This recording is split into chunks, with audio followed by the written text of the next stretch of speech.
ये दुर्वा बुधवार के दिन जो बार इस बार पड़ रहा है उस दिन समर्पित करिए। 41 दुर्वा प्रत्येक बुधवार को गांठ लगाकर गणेश जी को समर्पित कर कर वापिस उठाकर उस दुर्वा को खाली पेट, आपके घर में भी गणेश जी होंगे उनको समर्पित करो, खाली पेट इस दुर्वा को केवल चबा चबा कर खा लो और आधे घंटे बाद पानी को पी लो। बुधवार की बुधवार 5 बुधवार करना, गणेश जी को चढ़ाना, सफेद दुर्वा को गणेश जी को समर्पित कर कर चबा चबा कर खाना। उदर की प्रॉब्लम, जो भी मसा आदि की प्रॉब्लम होती है उदर से जुड़ी हुई होती है, जिस चीज से जुड़ी होगी, पेट की जितनी प्रॉब्लम होगी आपको, जितनी भी प्रॉब्लम होगी वो सारी 5 बुधवार करना, छठे बुधवार को जरूरत ही नहीं पड़ेगी। आप हाथ का ठेला लगा रहे हो, सब्जी का ठेला लगा रहे हो, फल का ठेला लगा रहे हो, धक्के की जिंदगी जी रहे हो, दरवाजे पर बैठे हो, कहीं ना कहीं तुम दास भाव की जिंदगी जी रहे हो, तकलीफ में जिंदगी जी रहे हो, बहुत दुख की जिंदगी जी रहे हो, बहुत कष्ट की जिंदगी जी रहे हो, उनसे केवल निवेदन करूंगा 3 महीने 2 जगह पर जल चढ़ाना प्रारंभ कर दीजिए, केवल 3 महीने। एक शंकर भगवान के शिवलिंग पर, दूसरा बेलपत्री के पेड़ के नीचे। 2 जगह पर जल चढ़ाना 3 महीने लगातार चालू कर दो, बाबा तुम्हारा हाथ पकड़कर तुम्हें उन्नति की सीढ़ी पर चढ़ा देगा।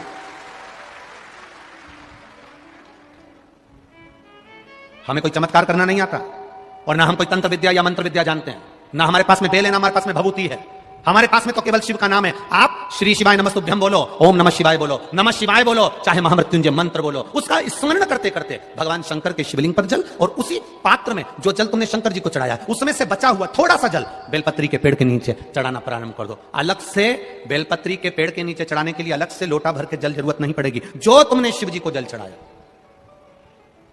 जो तुमने देवादिदेव महादेव को जल चढ़ाया, बस उसी पात्र का जल शंकर जी को चढ़ाओ, उसमें से बचा हुआ थोड़ा सा जल बेलपत्री के वृक्ष के नीचे चढ़ाना प्रारंभ करना। कौन सा बेलपत्री का वृक्ष? जिसकी छाया आपके ऊपर आ रही हो। शिव महापुराण बड़ी सुंदर बात कहता है, ध्यान दीजिएगा। जिस बेलपत्री का पौधा तुम्हारे सिर का, और ये दोनों हाथ ऊपर कर लो, अपन खड़े हुए और खड़े होकर दोनों हाथ ऊपर करें, इतना बड़ा बेलपत्री का पौधा है, उस बेलपत्री के पौधे की पत्ती को कभी तोड़कर शंकर जी को नहीं चढ़ाना चाहिए। ध्यान रखना, इतना बड़ा पौधा, आप खड़े हो जाओ और खड़े होने के बाद आपका हाथ ऊंचा कर लेना, इतना बड़ा पौधा है, उस पौधे की पत्ती बेलपत्री को तोड़कर शंकर भगवान को कभी नहीं चढ़ाना। शंकर भगवान को उस बेलपत्री को, उस वृक्ष की पत्ती को तोड़ना चाहिए जो वृक्ष तुम्हारे हाथ से थोड़ा सा ऊंचा हो, जिसके लिए तुम्हें हाथ और ऊंचा करना पड़ रहा हो। जैसे एक बच्चा अपनी मां की गोद में बैठने के लिए दोनों हाथों से उचकता है, आवाज लगाता है, उचकता है, आवाज लगाता है, हाथ ऊपर करता है, तो मां उस बच्चे को गोदी में ले लेती है। उसी तरह उस बेलपत्री के वृक्ष की पत्ती तोड़ना चाहिए जिसने थोड़ी उन्नति कर ली हो, जो थोड़ा ऊंचा हो गया हो। तुम उसको पाने का प्रयास करो तो भगवान भी तुम्हें अपनी गोदी में ले ले। ऐसे वृक्ष की पत्ती तोड़।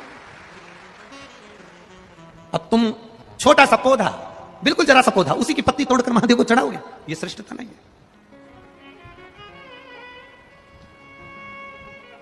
छोटा सा पौधा है, उसकी पत्ती को तोड़कर आप चढ़ा रहे हो महादेव को, उसमें श्रेष्ठता नहीं है। वो छोटा है, जो बड़ा, जिसकी छांव तुम्हारे सिर पर आ जाए, आशीर्वाद जिसका तुम्हारे सिर पर आ जाए, उसके नीचे जाओगे, उसके नीचे आराधना करोगे तो थोड़ा सुख का भान होगा। जो छोटा पौधा है उसको बड़ा करने का प्रयास करो, और जो बड़ा है उसके नीचे, जो शिव जी को एक लोटा जल चढ़ाया, बाद में वो जल ले जाकर आपने बेलपत्री के पेड़ के नीचे समर्पित करा, शंकर भगवान को दिया और फिर बेलपत्र को समर्पित करा, उसका उसकी भक्ति, उसका स्नेह, उसका स्मरण सुख प्रदान करेगा, आनंदता देगा, वो आनंदता प्रदान करेगा। हम कई गलतियां करते हैं, हमको स्मरण नहीं हो पाता। आप में से कई माताएं ऐसी होगी छोटे छोटे पौधे की पत्ती तोड़कर शिव जी को चढ़ा दी हो और बाद में कह रही होगी हमने पशुपति व्रत करा, भगवान ने हमारी क्यों नहीं सुनी। कारण होता है, कुछ तो कारण होगा ना। पेट दुख रहा है तो ऐसे ही दुख रहा है, चाउमीन खाई होगी ना, गोलगप्पा खाया होगा, पानी पूरी खाई होगी, शादी में जाके ज्यादा दही बड़ा खा गई होगी, पूरन पोली ज्यादा खा गई होगी। पूरन पोली बोलते हैं कि पूरन पूरी, हाँ जो भी बोले तुम समझ जाना, बस हो उतना बहुत खा गई होगी। अब पेट दुख रहा है, कुछ तो खाया होगा ना। पशुपति व्रत कर रही है, बाबा ने नहीं सुनी, कुछ तो कारण होगा ना।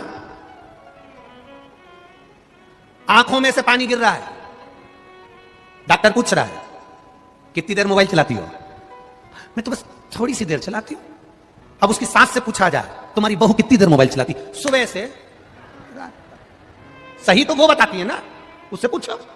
पलंग पर पड़े हो, मोबाइल चला रहे हो, आंख मिच मिच कर रही है, लाइट कमरे की बंद है, अकेले पड़े व्हाट्सएप चला रहे, फेसबुक चला रहे, यूट्यूब चला रहे, देख रहे, आंख में से आंसू बह रहे। डॉक्टर पूछ रहा है कितनी देर लैपटॉप पर काम करती हो, कितनी देर मोबाइल चलाती हो? आंख अपने आप कभी नहीं दुखती, जरूर इन आंखों पर ज्यादा प्रेशर पड़ रहा होगा, इसलिए आंखें दुख रही है। ज्यादा खाना अलग बात है, पर खाना खाने के बाद पचा लेना अलग बात है।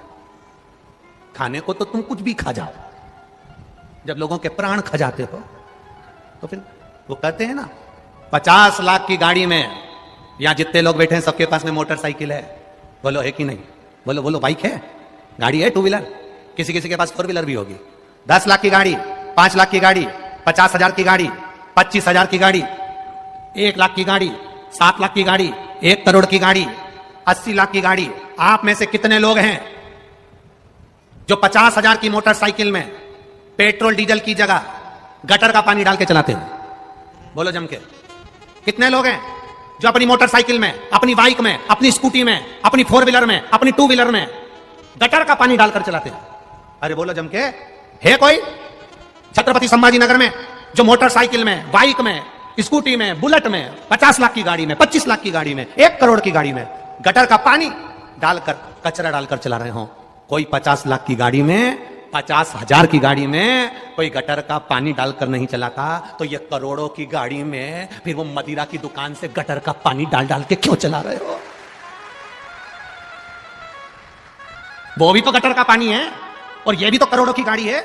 एक किडनी खराब होती है, जरा पता करिए, 50-50 लाख की, 25-25 लाख की है। एक किडनी खराब होती है, 10-10, 20-20 लाख लग जाते हैं। एक लीवर खराब होता है, 10-20 लाख लग जाते हैं। कैंसर जैसी बीमारी हो जाती है, पूरा घर बिक जाता है। करोड़ों की गाड़ी को गटर का पानी डाल डाल कर चला रहे हो रे, तो ये गाड़ी कब तक चलेगी रे? जरा विचार करना। इसको कचरा डालकर मत चलाओ, गटर का पानी डालकर मत चलाओ, ये गाड़ी खराब हो जाएगी। किसी काम की नहीं, किस काम की फिर ये गाड़ी? हमें बैठे हो तो भी कचरा मुंह में घुसेड़ रहे हो, तो कथा में बैठे बैठे भी बैठे, और यहां भरा पड़ा। बिल्कुल नहीं बोल रही है, पड़ोसन खूब बोल रही। पत्नी इतना बोलती है, पति एक शब्द नहीं बोलता। उसको मालूम है 60 रुपए का पाउच मुंह में है। क्या मतलब? कचरा भरा है मुंह के अंदर, गटर का पानी भरा है अंदर, और कह रहे हो गाड़ी खराब हो गई। पेट बहुत दुख रहा है। शादी में गई थी, जो मिला सब निपटा गई।